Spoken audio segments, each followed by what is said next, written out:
Hey guys, Sneaky Snake here, Brothers in Arms, World of Warships, and today's video is a replay sent in for our community replay series. This is video number 10, and it was done by Panzerkorps 84. He's playing on the map Neighbors Standard Battle in his Tier 7 Premium German battleship, the Scharnhorst.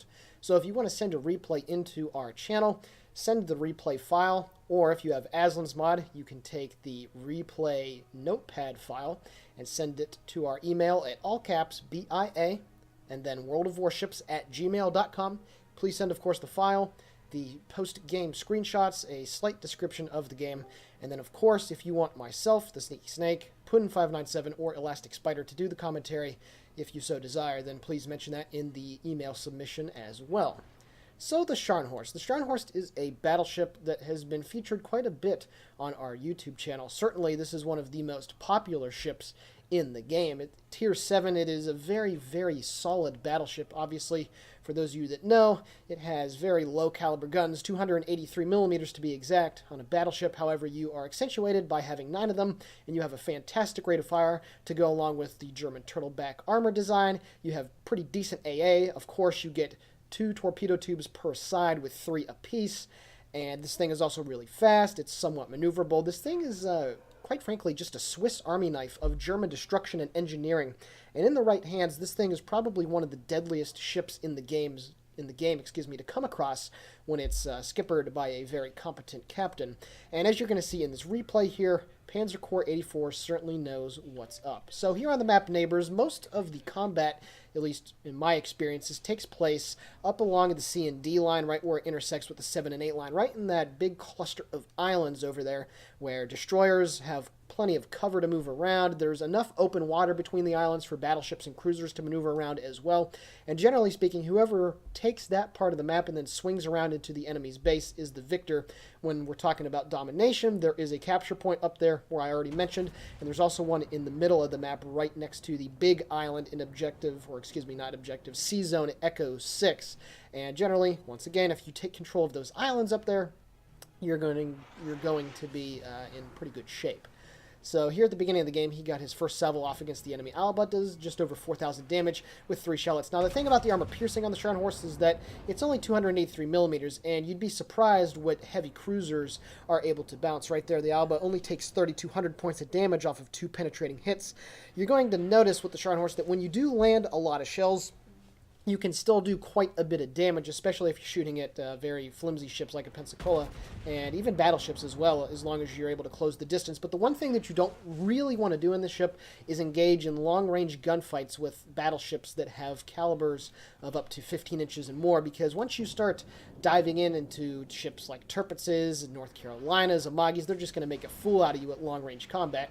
The Scharnhorst is very inaccurate as well, and as you see here, he is getting some long-range shots at enemy ships, specifically the Fiji, and he also took a shot at the Pensacola, but he's definitely going to need to close the distance if you're going to score more consistent damage. Now, taking a look at how the team is going, you can clearly see that the majority of the enemy team and the majority of his friendly team are heading up here to this part of the map, and this is actually one of my favorite maps in the game for gameplay like this. You can really get into some very intense close-quarters knife fighting action, and that's certainly something the German battleships as a whole excel in, because obviously there's quite a few of them that carry torpedoes, and then the ones that don't have exceptionally good secondaries, and they have, again, that turtleback armor design, which just makes the Citadel nigh impenetrable at point-blank range. So he continues to shoot very long-range shells here downrange at the enemy ships, and as you can see, the shells that he does manage to hit on whatever he's shooting at, it's not doing the most damage. The shells do fall on the Colorado right there, and he gets about 3,000, which is a pretty good salvo. Most of the entire salvo indeed hit, but only 2 shells penetrated and did any significant damage. The rest of them either bounced off or failed to pen. So he gets more shots here at the enemy Pensacola. That Pensacola has been driving broadside quite heavily, and as you can see, the dispersion on the Scharnhorst's main battery is pretty rough. I don't know the number off the top of my head, but certainly this is a ship where getting your accuracy as good as possible via your equipment is something that is highly recommended. So at this point, he realized that, I don't think he's going to get much damage done shooting at very long range, so he's going to start to move up and get stuck into the combat right there. Only 1 shell hits the Colorado for 760. Now, one thing that is very unique to the Scharnhorst, as I mentioned earlier, is the rate of fire. Generally speaking, in this game, battleships have reloads of around 30 seconds. Ships like the Tirpitz and the Bismarck at Tier 8 for the Germans have about 26-second reloads, and the higher tier battleships at 9 and 10, if you decide to put on the faster reload equipment piece, you can get the reloads down to around 28, 27 seconds, but the Scharnhorst has a reload of just over 20. And the reason why it's so awesome is because when you get into point-blank range, you know, when you're within, say, 6-7 kilometers, battleship armor is just not going to be able to hold up to those 11-inch guns. And again, that's why I really stress that when you play this ship, you want to get as close to the enemy as you can. And then at that kind of range, the armor-piercing shells are going to go through no matter what. And then that's when you're going to be able to get those 5-figure damaging salvos. And then you combine with torpedoes, which you will see later in this replay when he goes toe-to-toe with the Tirpitz, and enemy ships just get absolutely obliterated really quickly. But enough rambling on about the Scharnhorst. Let's get back to the gameplay. He continues to shoot more rounds downrange. He shoots a high explosive salvo at the Colorado. The high explosive on the Scharnhorst is not bad. The fire chance is pretty good, but the damage is very paltry, as we all know. German high explosive shells in general do not have the best damage potential. Looking for shots now here on the enemy Hachaharu, and he gets absolutely obliterated between the Ognavoy and his friendly Colorado, which finishes the job. Swings his turrets into play against the enemy Fiji, the new British Tier 7 light cruiser. The shells are falling in on the target. Let's see what kind of stuff he's going to get. Manages to get a couple shellets, and he takes a massive salvo. I don't know what exactly it was from. I believe it was one of the Tirpitzes off to his port side, but he took well over 10,000 damage.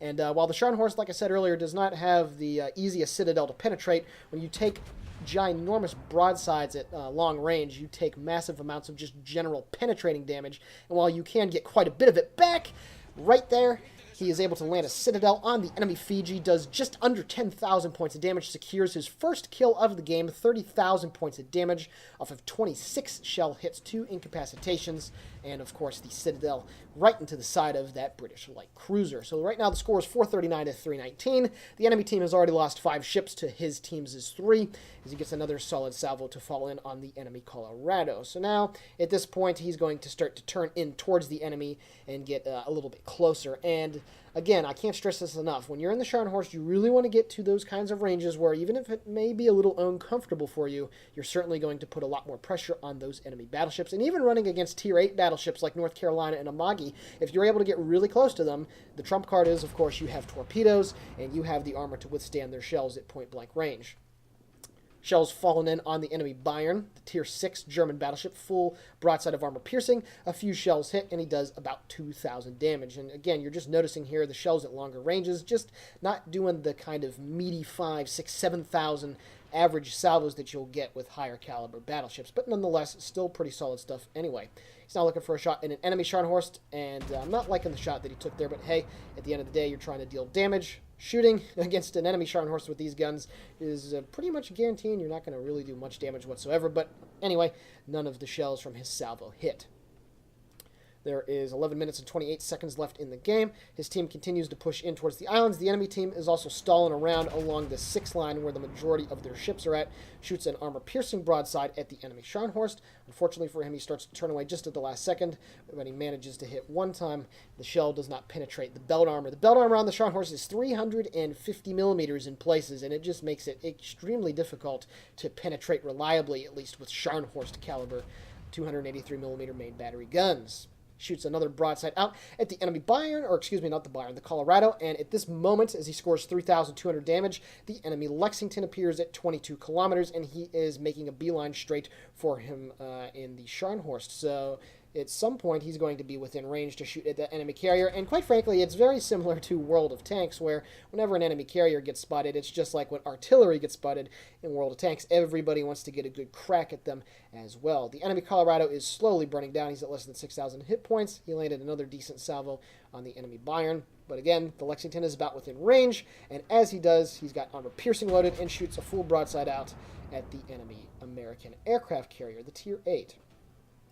Shells are falling in on the target. Let's see what kind of damage he's going to be able to get here. One shell hit for 2,500. Even with these lower caliber guns, however, pretty much every carrier tier 8 and below just does not have the kind of armor to be able to stack up to those shells, even if they're angled in pretty good, and you're still able to do massive amounts of damage with armor piercing. And that's one thing I see a lot of Battleships players do. They shoot high explosive at the carriers. That's what you do not want to do. And as you can see right there, 283 millimeter guns, while the Lexington is at a pretty good angle, and he manages a 12,000 plus damaging salvo.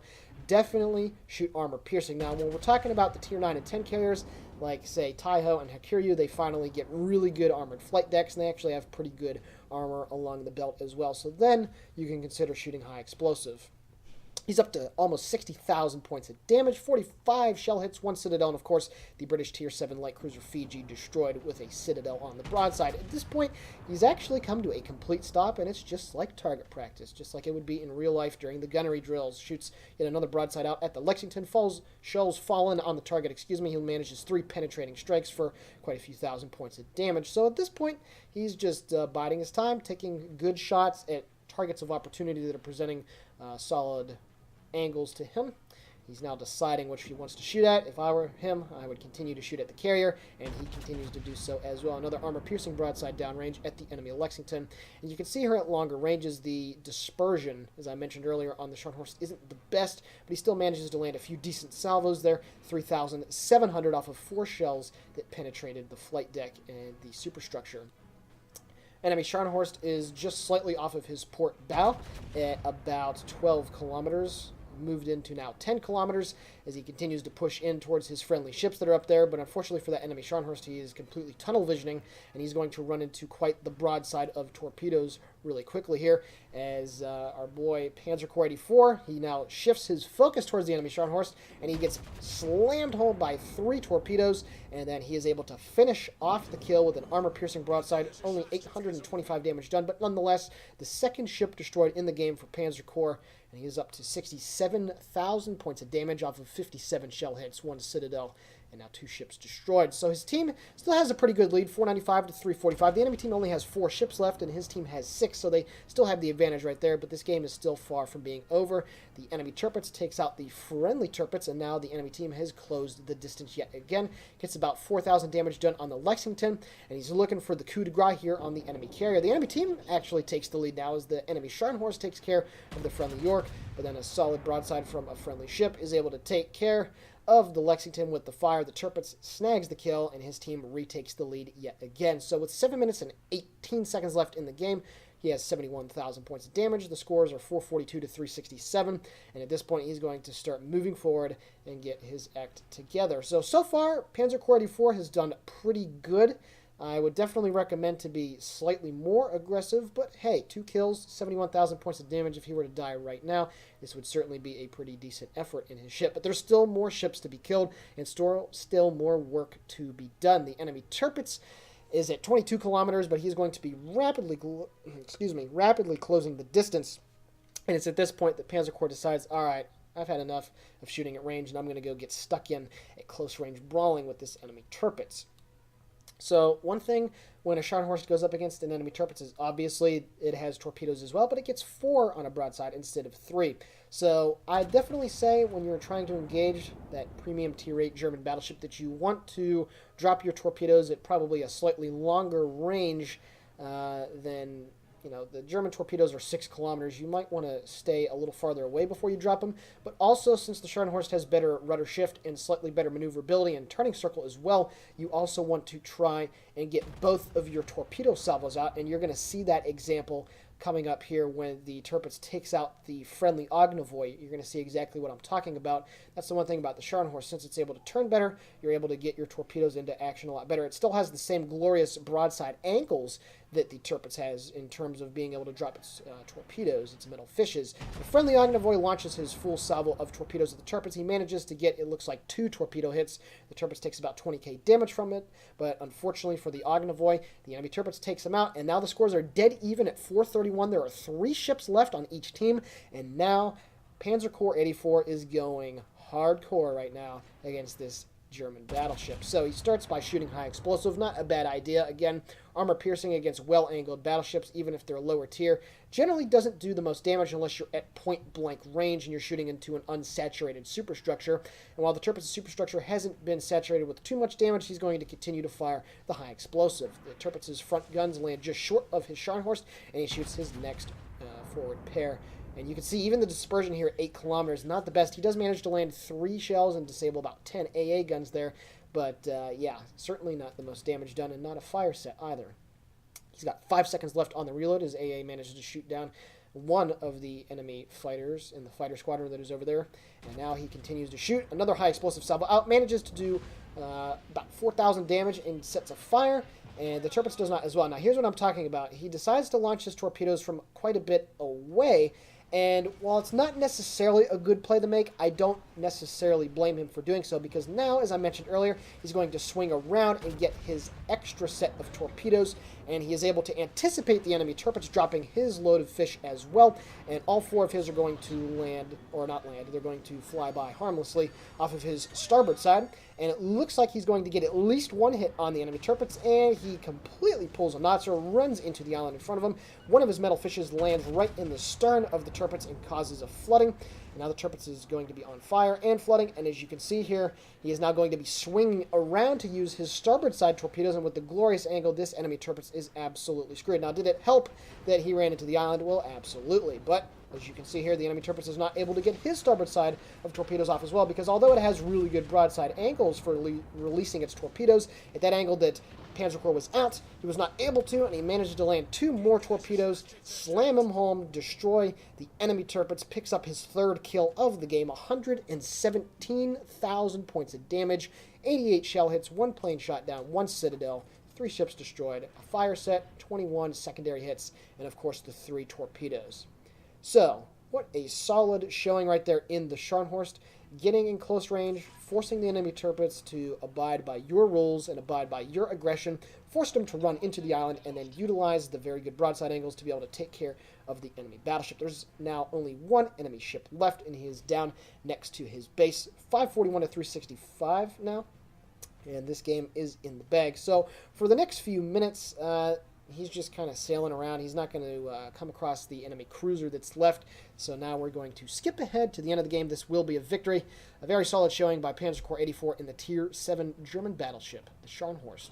Alrighty, guys, taking a look now at the post-battle results. Just shy of 400,000 credits earned, 6.6k total XP earned, 117,000 points of damage, 88 shell hits, 3 torpedoes hit the mark, 1 plane shot down, 3 ships destroyed, a fire set, 1 citadel, and 21 secondary hits. Taking a look now at the team score, 1,774 base XP, and Panzer Corps, my man, you are the MVP of this game. Very solid showing.